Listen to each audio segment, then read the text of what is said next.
A baby's head is relatively large and heavy, and is about 25% of the baby's total body weight.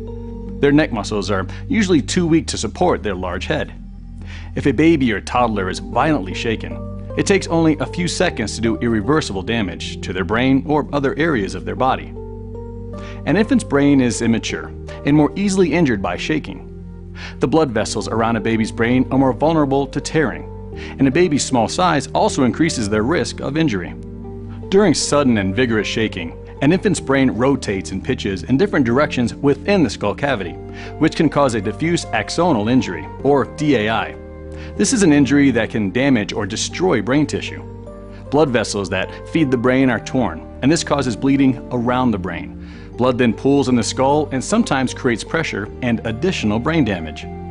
Retinal bleeding in the lining of the eye is common and can lead to poor vision or even blindness. The force of shaking a child violently is much greater than if the child were to simply trip and fall. In cases of SBS, that force is repeated as the child continues to be shaken.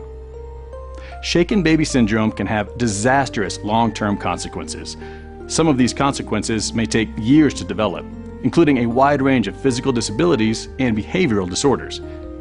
Shaking a baby in anger or frustration is never the answer.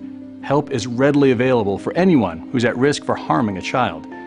If a child is in immediate danger due to abuse or neglect, 911 should be contacted. Also, most states have a child abuse hotline, or the National Child Abuse Hotline can be contacted toll-free at 800-4-A-CHILD or 800-422-4453.